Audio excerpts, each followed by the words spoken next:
Hey guys, Joe here. Welcome back to another episode of Let's Play Pokemon Red.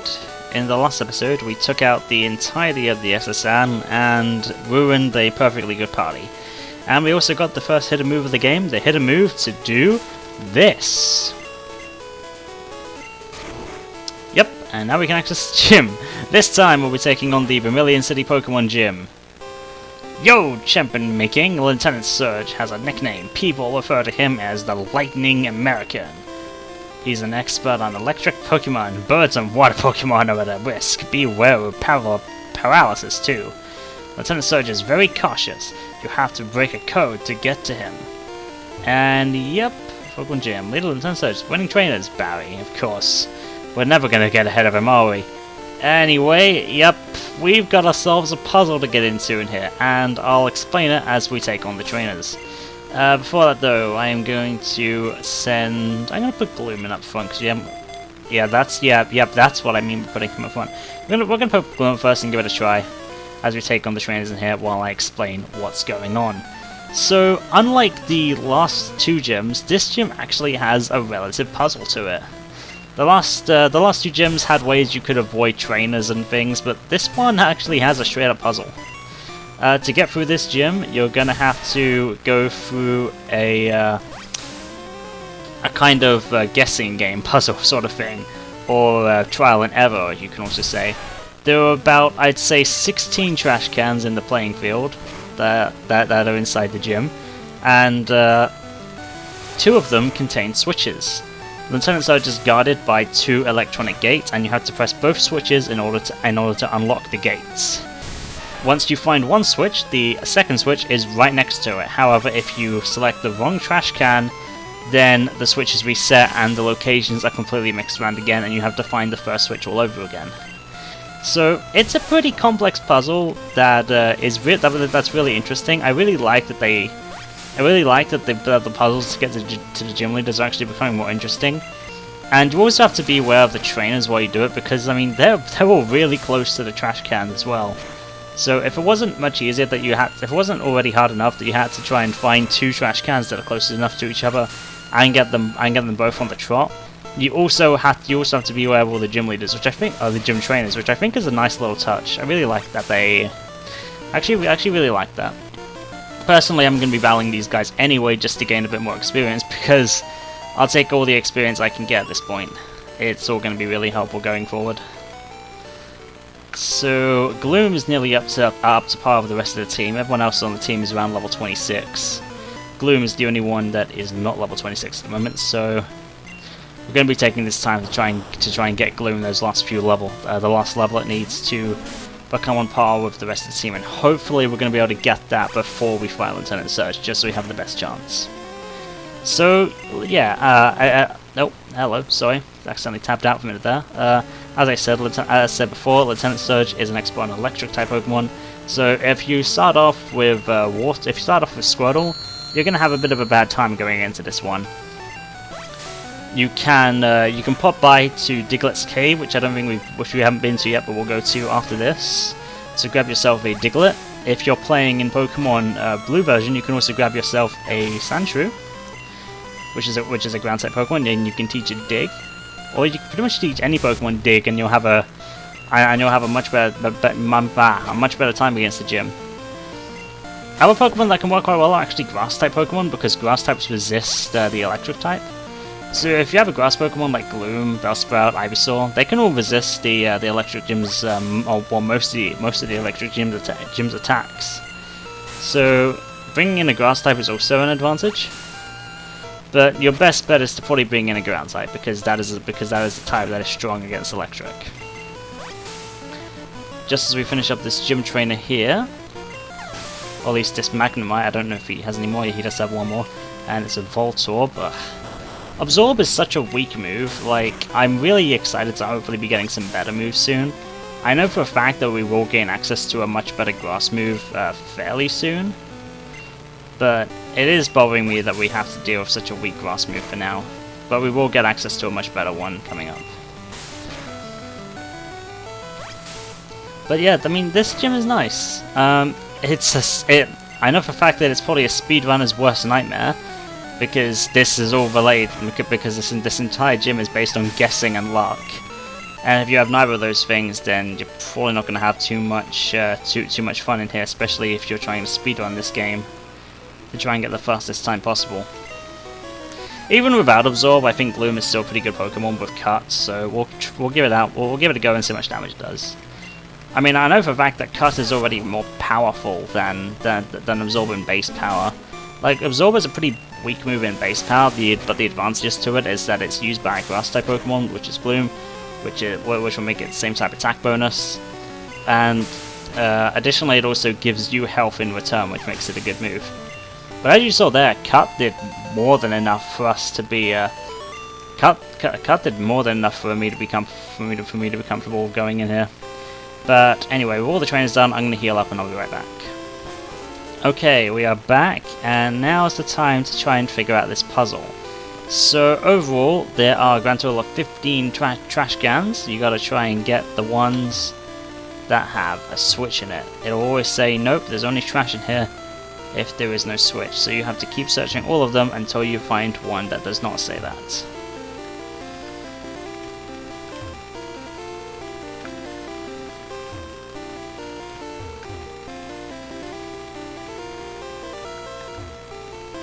Hey, there's a switch under the trash. Turn it on. The first electric lock opened. And as you see there, if we get the wrong one, the lock's reset. So now you have to go around trying to find both electric locks again. So this gym can take some time, but you'll get it eventually. I mean, they're always right next door to each other, but of course there's multiple switches that are right next to each other, which makes it very annoying. I'm pretty sure in the later games they actually increased the amount of trash cans in here. Like, it feels like there isn't as many as there normally is, which I guess helps in some way. Oh, it's in this. Is it in the same location? Is it always in the same location? Oh, I just double-clicked on it. Shoot. Okay, no, it isn't. Okay, well, there's that theory sorted. I thought maybe in this game it always stayed in the same place, but it doesn't. I accidentally.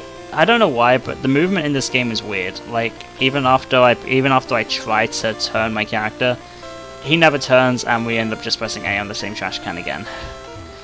Ay. There we go, and we are in.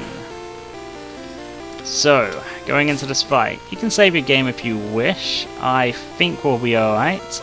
I'm going to start this off. Hypno has 89 health. That's impressive. I'm actually going to start this off with Hypno because of its HP advantage, because the first Pokemon he sends in has a move that can always do 20 damage. So probably best we pick a bulky Pokemon for the first, for at least the first one, and then we'll see how we go. The same as I'll do to you. This is Lieutenant Surge. This is the third gym leader of Kanto. He uses electric Pokemon. He'll have 3 Pokemon, and he'll start with a Voltorb, level 21, I believe, yes. The thing you want to be most careful of with Voltorb is the fact that it has the move Sonicboom. Sonicboom is a move that will always do 20 power, 20 damage, no matter what Pokemon it's used on. So that means that even if it's a Rock type, it will always do 20 damage, even if it's not very effective. So if it starts getting that thing off, you probably want to bring some potions if you're under-leveled. Next Pokemon is going to send in is Pikachu. Pikachu is the lowest level in this team. I believe it's only level 18. But don't count it out, because if it survives the turn, it will probably try and use Thunder Wave on you to paralyze you. And if we didn't have Hypno here, basically able to one-shot it, we'd be in trouble. I am rocking this gym. I'm actually kind of surprised. So yeah, if it gets that off, you're in some trouble. His last Pokemon is Raichu, which has the move Thunderbolt. Thunderbolt is the most powerful move in the game at this point. Obviously, yeah, there it is. At this point in time, Thunderbolt is the highest power move we've seen so far and can do a lot of damage. Luckily, okay, Hypno, you go right ahead and right. I don't even get to finish explaining how hard Lieutenant Surge can actually be. Hypno just destroys it. Whoa! You're the real deal, kid. Find it and take the Thunder Badge. And we get a lot of money for winning. So, yeah. That was ridiculously easy. I was sort of hoping to have a bit of trouble there, but that didn't end up happening. Team 4 contains Thunderbolt, teach it to an electric Pokemon. You know, I could teach it to an electric Pokemon, or I could teach it to someone much more interesting. For example, Nidoking.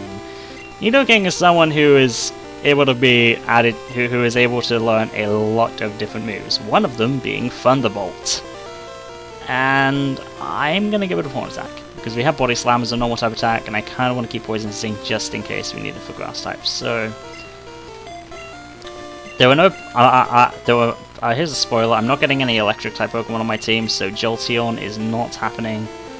I already have plans for my last 2 team members, neither of them are electric types, so Thunderbolt can go to someone else, and I don't see any other better suited Pokemon than Nidoking.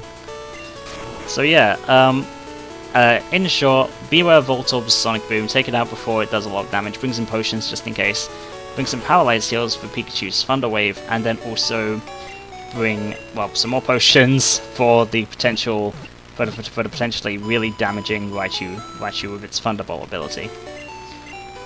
Anyway, since that gym didn't really, and I pressed A again, I hate this game sometimes. With all that done, we can now progress to the next area. And we are going to head there right now by going over, not this way, we're going this direction. We haven't actually tackled this area at all yet. So first thing I'm going to do is head through Diglett's tunnel. What a surprise! Diglett's dug this long tunnel. It goes right to Viridian City. That's right. So after we go through Mount Moon, we couldn't actually get past. We couldn't actually go back through Mount Moon. So the only way to get to Viridian City again is to go through Diglett's cave. Diglett is a Pokemon that I would highly recommend picking up if you started out with Wartortle or Squirtle. If you have a Water type Pokemon as your main Pokemon and you're worried about Lieutenant Surge, definitely come here and pick up a Diglett. One, it can learn Dig, which is a super useful move, and it's a wickedly fast Ground type Pokemon. The problem with it is that its defenses are really low. So like, if it takes a hit, good chance are that it's probably going to go down, or at least go down to really low health. Its HP stats also quite low, so it won't be getting like an insane amount of HP compared to other Pokemon like my Hypno at the moment. So it's a Pokemon off. However, if you don't want a Diglett, I'd also recommend this place for training up your Wartortle, your Gloom, or your Weepinbell, or anything, because obviously Digletts are ground types. You probably have Water Gun, Bubble Beam, Absorb, Mega Drain, or something like that by this point. And you can probably safely one-shot all of them, and they all seem to give a fairly decent amount of experience. I mean, that one just gave 208 experience for no problems. But this isn't, I wouldn't really class this as a dungeon, because it isn't really difficult. You can literally just take a straightforward path, and you get there, no problem. There were no turning paths or anything, it's really easy to get through. So, you really don't have to worry about this place much at all. It's just a nice little place to grind and get some easy XP. But, I mean, the more we go through this, the more I'm starting to think I probably should have cut out all these battles, because there was a lot. Or at least I should have put a repel on. That one actually outsped me. I haven't actually had a Diglett outspeed me yet, so that's the first one. Oh, and it lived, dang. I guess this one is a higher level, it's level 19. So it is a higher level than the ones we've been facing. I'm gonna just go for the cut here, just to ensure it gets taken out.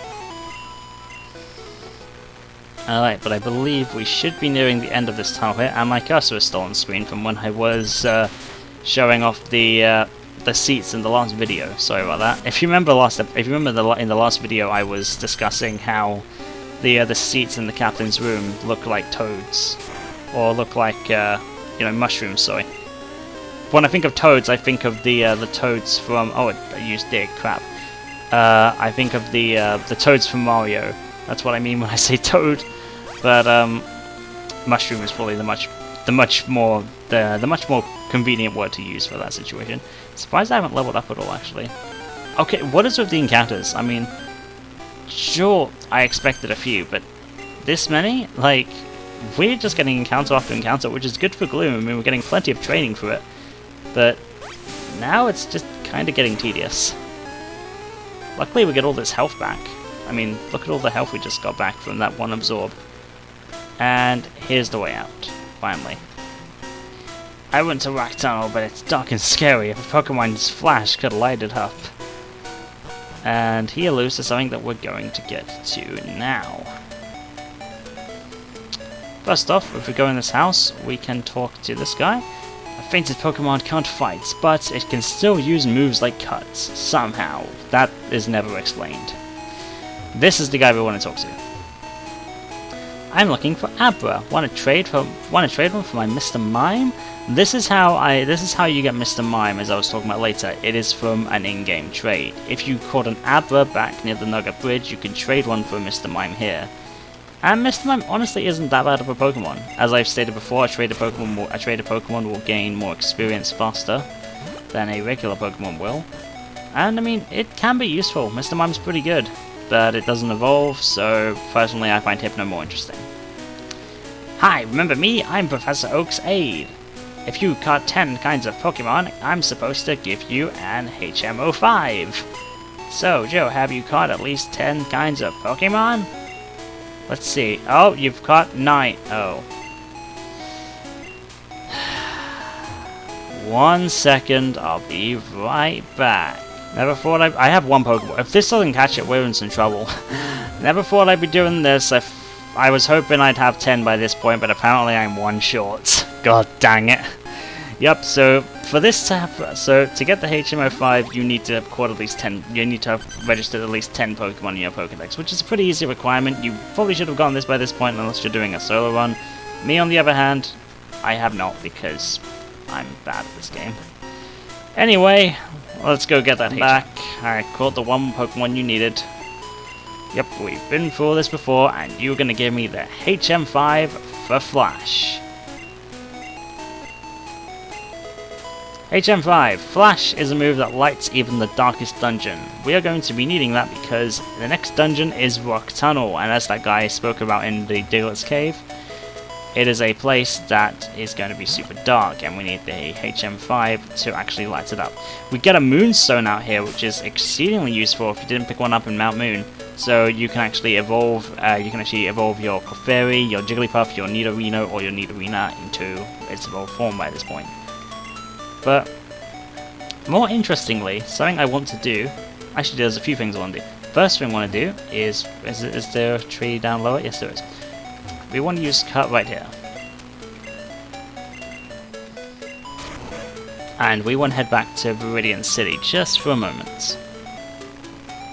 Because I believe now that we have cut, we can actually access this area where the guy was standing before. If we use cut right here, we can gain access to this guy. Oh, I must have dozed off in the sun. I had this dream about a drowsy eating my dream. What's this? Where'd this TM come from? This is spooky. Here, you can have this TM. And you have too much stuff. Guess what we need to do? We need to start throwing things out again. And I'm just going to use this. This is a HP up. It increases the base HP of any Pokemon you choose. And Hypno is already pretty bulky, so it can just take that. But Hypno is also going to take this TM. This is going to be TM42. TM42, I believe, is Dream Eater. And Dream Eater is a very useful Psychic type move, which I'm immediately going to be teaching to Hypno. Okay, good, he can learn it. I'd be really concerned if he couldn't. If a Pokemon is already asleep and you use the move Dream Eater, then the Pokemon takes damage and you get restored your HP. So basically it's like Absorb but a Psychic move and much more powerful. Put it that way. It's that simple. And it's a really useful move. I would really recommend teaching it to your Pokemon if you have a Hypno or something else at this point. Or at least if you get something else later, like a Ghastly or a Gengar or something like that later, come back here and give it that, because it'll definitely help you out a lot. So, with all that done, there's still one more place I want to go through before we end off this video.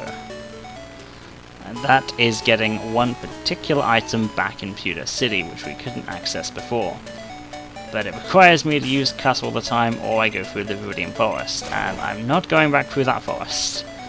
So we're taking the long way round, actually, I mean the short but tedious way round, using Cut on every tree we see.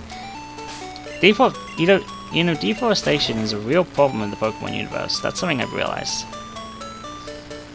So if we go up here, we go all the way to the north, we can now cut down a tree that was blocking our path this way. A lot of things open up now that we have Cut, actually. So we can use Cut here, and we can access this back building that we couldn't go to before. And if we start, I need to throw some things away real quick. Let's see, what am I not going to need? Let's use this rare candy on someone. Who should we use it on? Let's use it on... Probably Charmeleon, just to get it up another level. Shh, I think this chunk of amber contains a Pokemon DNA. It would be great if Pokemon could be resurrected from it. But my colleagues just ignore me. So, I have a favor to ask. Take this to a Pokemon lab and get it examined. And you get the old amber.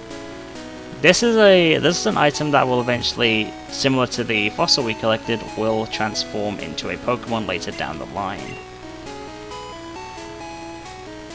Because of these guys, oh whatever, do you know what amber is? Yeah, kind of. There's a lab somewhere trying to resurrect Radiant Pokemon from amber.